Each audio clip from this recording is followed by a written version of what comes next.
it looks like the United States is providing humanitarian aid to Orania. What is the motive behind all of this, except to recreate what is happening in Israel and Gaza in South Africa? They are taking advantage of our weakened democratic system and intentionally causing racial tensions, all to settle a political score with South Africa. This really shows you where they truly stand with Israel and Gaza. The reason Gaza and Israel are still at it even today is because the United States is fueling this war to control the natural gases found in Gaza. Look at the hypocrisy. Afrikaners are handed flags, resettlement programs, and a hero's welcome in Washington, D.C., while other refugee groups are deliberately rejected. That's not foreign policy, that's manipulation. The US is actively choosing who to save and who to abandon, not out of principle, but out of political strategy. By rewarding separatists, they fuel instability in South Africa, weaponize race, and undermine our sovereignty. This is not neutrality, it is interference. Let's be absolutely clear. When the United States supplies radical enclaves like Orania with Starlink, this is not humanitarian assistance. It is calculated sabotage. Washington has a long history of funding separatists and arming extremists and creating fault lines inside sovereign nations to weaken them from within. South Africa is now in their crosshairs. The US is not here to build. They are here to destabilize, divide, and dictate. The fact that the US knows that Orania is not even a cultural preservation enclave, the way they lied or conned the ANC mafia group into selling this hogwash to the masses, really gave them the ammunition to do this, because just like before when Orania was established, we didn't do anything, and we ain't gonna do nothing now. Orania claims to be a self-sufficient Afrikaner utopia. But let's be honest, these people are just pretending to be independent. First of all, they beg for online donations like a broke influencer. If you go to the Afrikaner Foundation's website, you'll see them running a GoFundMe for Orania. Ernest Roots is literally flying overseas, desperately begging racist Trump supporters and other white supremacists in Europe to fund their apartheid dreams. Orania built a tiny solar farm, which only produces enough electricity to power less than half of the town. When their solar panels stop working at night, they still require electricity from Eskom. Their precious Ora currency is nothing but monopoly money pegged to the South African rand. The very same rand that is stabilized by a black government. If the South African Reserve Bank collapses, so does their fake economy. But sure, tell me again how independent you are. Their pecan farms are irrigated by our national river, and they transport their products using roads that were built by black taxpayer money, just so they can sell their nuts to China. Why are you selling to China? I thought you guys hated communist governments. Even the laws that protect them come from the same black democracy they are trying to run away from. The only reason Orania still exists is because their rights are protected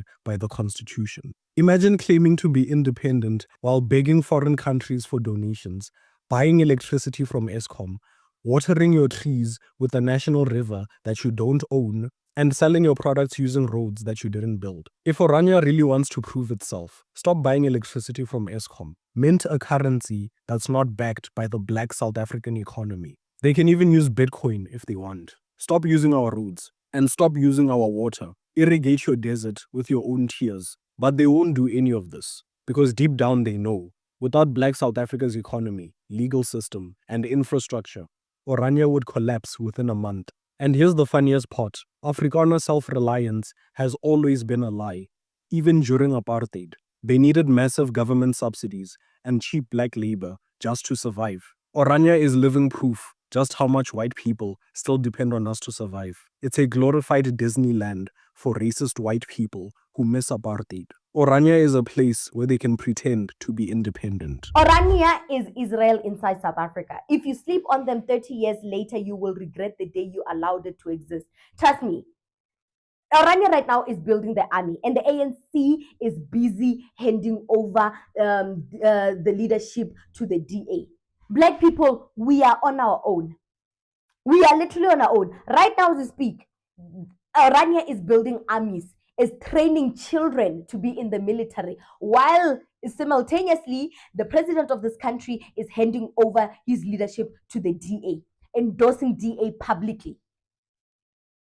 And there's no one sticking up for Black people. Out of everything that is happening that I've mentioned, no one is sticking up to Black people, and no one is sticking up for Black people. No one has our best interest at heart. We can say the EFF, but the people of South Africa are busy pushing EFF away. They're busy separating themselves or moving away from the EFF, a Black progressive party. Instead, Black people are targeting African migrants. They are fighting people that look like them to appease the white masters, while the white masters are planning a way to get back the country and to make sure that they oppress you once they get it. And once they get this country, you'll never get it back. You're done. You'll never get it back. Right now, the United States is funding an Israel-Gaza conundrum that will take place in South Africa. If you are not careful, in the next 5 to 10 years, you will wake up with a war. Orania will launch a war on South Africa. They call themselves an independent state, yet they are unable to finance it. They're busy crying internationally, we want humanitarian aid, we want donations, please help us. In the same breath, they're still benefiting from government services, and we still allow this nonsense Orania to still exist. Nah, man, screw the ANC, screw Nelson Mandela, screw Nelson Mandela. Screw Nelson Mandela, because he had the upper hand. He had the upper hand in 1994. He knew that this freedom came with everything. It came with everything. The Boers conned him and told him, if you truly want this freedom to happen for the Black people, accept Orania. Orania is your ticket to getting the freedom that you need. They tricked him. They conned the ANC. And the ANC in return conned us into accepting this Orania hellhole, this place called Orania. They say they're an independent state, they're crying for donations overseas, and then in the same breath, they're still benefiting from the government services. Using our tax money, by the way. Using the Black people's tax money, by the way. You will never get this country back. Once the DA takes power, you'll never get it back. You will be oppressed. Every state-owned enterprise will be privatized. The cost of living will be through the roof. You won't be able to afford even yourselves. You won't be able to afford even to breathe. You won't even afford God. It's gonna come to that.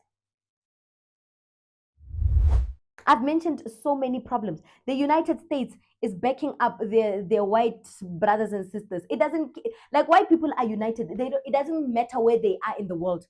Donald Trump is doing what Donald Trump is doing, what any other big brother will be doing, taking care of the little ones. And Orania is the little brother. They look like him at the end of the day. So he's taking care of his little brothers, his family, his extended family. He's doing that. What are we doing as Black people?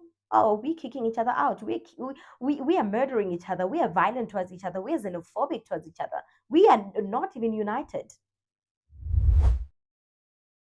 While Donald Trump is taking care of Orania and your president is handing over leadership positions, his leadership position to the DA, to Helen Zille, and he's doing that publicly to show that he's undermining you.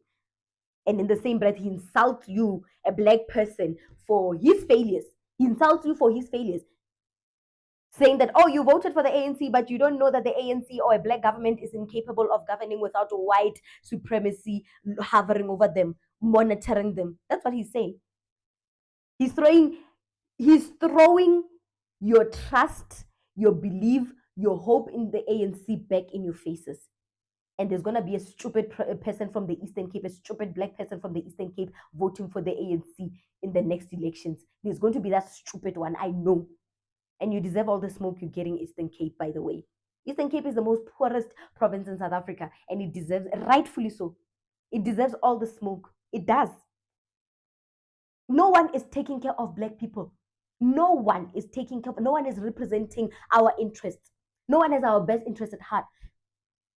Because if they did, we wouldn't be living like this, man. 30 years after democracy, and we still have poverty lingering in the black community. We still don't have proper government services. We still have the unemployment rate that is affecting black people. We know that the unemployment rate is predominantly black people that are being affected in. Every bad thing that you can think about that is happening in South Africa, it always starts at the black people. Yeah, colors, then there's not that deep.